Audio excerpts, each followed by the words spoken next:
항공문학관 관리공동준비위원회가 개최한 제1회 항공문학 미래 포럼을 시작하도록 하겠습니다. 도정환 의원의 개사 있겠습니다. 네, 여기 앉아서 이렇게 그냥 인사 드리도록 하겠습니다. 여러분 이렇게 많이 와주셔서 고맙습니다. 도정환입니다. 방금 정우영 시인이 국회 갔다고 쫄지 말고 법체제 속에서 어떻게 상상력을 발휘할 수 있을지 생각하자 이렇게 말씀하셨는데 그렇습니다. 어디서나 당당해야 하는 사람들이 문인이라고 저는 생각하고요. 법체계 속에서 상상력을 발휘 어떻게 할 것인가 이렇게 고민하지 않으시고 법과 법을 넘어서서 상상력이라고 하는 것이 어디서든지 어떤 형태든지 살아있는 그런 문인이 되어야 한다고 생각합니다. 문인은 사회에서 삶에서 주류가 아닌 경우도 많이 있습니다. 그렇지만 우리 문인들은 주류 가치를 만들어 나가는 사람입니다. 다산이 그랬고 연암이 그랬고 또 현대사에서 현대 역사 속에서 윤동주 시인이 그랬고 이육사 시인이 그랬고 만해 선생님이 그러셨고 또 방정환 선생님이 그러셨고 역사 속에서 우리는 주류 가치를 만들어 온 사람이라는 자부심을 가져야 된다고 생각합니다. 그런 문인들, 그런 문학이 제대로 대접받지 못하고 있는 것에 대해서 제대로 역할을 할 수 있는 그런 환경이 만들어지지 않는 것에 대해서 저는 안타깝게 생각하고 있었고요. 그래서 다른 모든 장르가 지능에 관한 법률이 있는데 문학만 지능에 관한 법률이 그동안 없었던 것을 발견하고 확인하고 그리고 몇 년 동안 준비해서 문학진흥법을 지난해 연말에 통과시켰고 지금은 문학진흥 기본계획을 수립하고 있는 중입니다. 문화부에서. 계획은 8월까지인데 지금 얘기 듣기로는 시간이 필요하면 몇 달 더 걸려서라도 제대로 된 문학진흥 기본계획을 세우겠다는 얘기를 듣고 있습니다.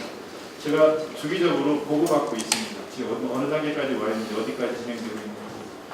그래서 문학진흥 기본계획을 세우되 제가 강조하는 게 하나 있습니다. 문인들의 의견이 반영되는 문학진흥 기본계획을 세워라. 문인들의 의견이 반영되지 않고 그냥 공무원들이 책상에서 세우는 계획 갖고는 안 된다. 이런 말씀을 여러 번 드렸고요. 문학이 우리 사회에서 지능 문제를 갖고 고민하기 시작한 지 몇 해 지금 되었습니다. 그중에 문학진흥 기본계획 안에 여러 가지 기구들이 필요하고 그 기구가 만들어질 때마다 문인들이 거기 반드시 참여하게 해야 한다는 말씀도 드리고 있고요. 그 중에 사업 중에 하나로 국립한국문학관 설립이 논의되고 있고 논의되다가 올해 초에 너무 과열돼가지고 지금 잠시 그 사업을 중지하면서 새로운 방향을 완전 모색하고 있는 상황입니다.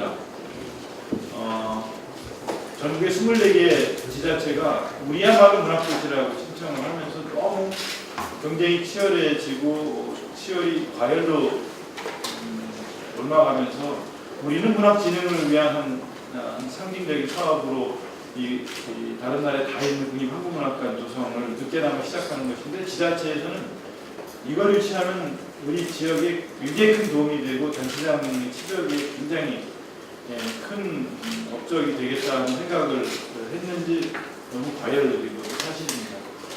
문학관 관련 기사나 칼럼이 1월부터 5월 사이에 1,600건이 기사가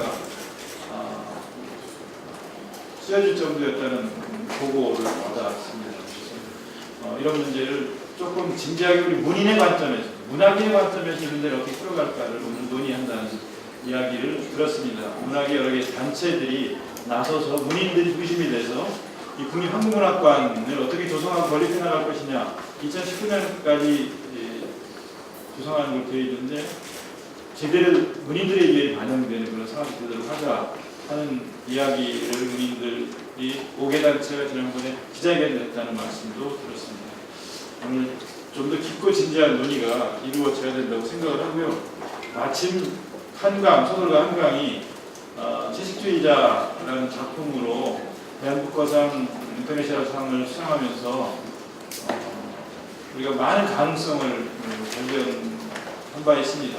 한강이 우리나라의 최고 소설가가 아니지 않습니까? 한강의 작품도 참 좋지만 한강과 같은 작가들이 참 많단 말입니다. 또 한강이 쓴 소설이 뭐 채식주의자가 한강을 대표하는 작품이라기보다 소년이 온다 같은 건 더 훌륭한 작품입니다. 그런 작품도 있는데도 불구하고 채식주의자가 이게 그런 정도의 상을 멘붕커상 정도의 상을 받는다면 번역을 제대로 하면 우리나라의 많은 작품들이 얼마든지 국제적인 상을 받을 수 있다는 가능성을 확인하는 자리에서 이런 부분에 대한 노력도 더 필요하다는 걸 국제 차원에서 번역과 문화부에 많은 요구를 해두고 있는 상황입니다. 가능하면 이런 좋은 흐름을 타고 우리 문학이 융성하고 발전할 수 있는 계기를 만들어가고 그리고 문학 진흥의 문인들이 많은 관심과 노력을 기울이는 계기가 되기 위해서 바라거든요.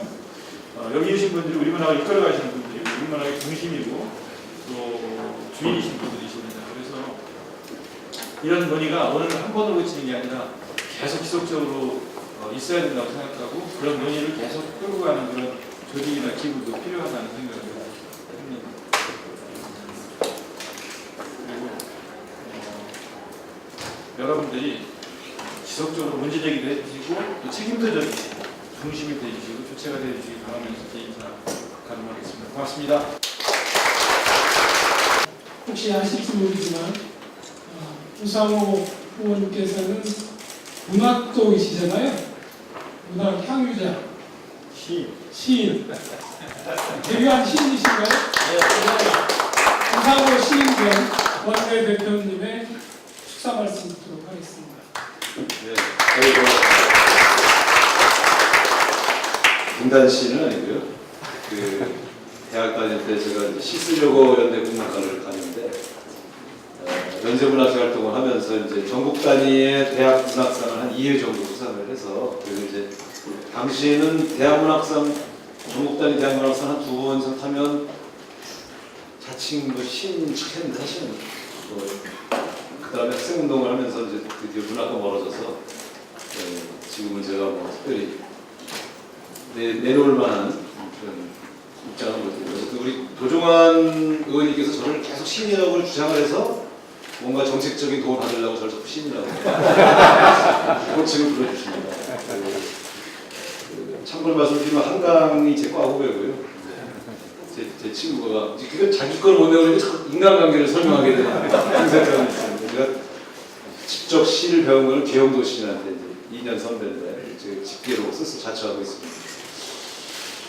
지금은 도종환 의원님의 지도 아래 시 읽는 국회의원 모임 회원으로 활동하고 있습니다. 벽을 다 갖다 붙여도 뭔가 인정받을 만한 건 없는 것 같습니다. 어쨌든 오늘 이 토론에 진심으로 축하드리고요. 제가 문학으로 이 대한민국에 기여할 수 있는 길은 이제 놓쳤기 때문에 정책으로 도와드려야 되겠다 이런 생각을 갖고 있고 17대 초선의원 됐을 때 제가 문광에 간사하면서 당시는 이제 이 문화예술위원회 내에서 이제 문학 분과라고 되어 있는 것을 어떻게 도울까 이런 정책적인 노력을 많이 했습니다만 문화예술위원회 산하에 있는 한은 한계가 있구나 이런 것들을 많이 느꼈고요. 그래서 그 다음에는 이제 산업으로서 도와드려야 되겠다 해서 제가 사실 출판진흥위원회를 만들도록 그렇게 해서 출판 쪽을 활성화시키면 당연히 저자들에게 도움이 되지 않겠는가 이렇게 생각을 해서 그쪽을 또 노력한 바가 있고 이 위원회라는 걸 만들어서 뭐 잘 될 것 같아도 해보면 거기서 거기입니다. 사실 대단한 게 안 생겨요. 그래서 저는 정부의 도움을 받아서 문화예술을 진행한다는 생각은 버리는 게 좋다 이런 생각을 가지고 있습니다.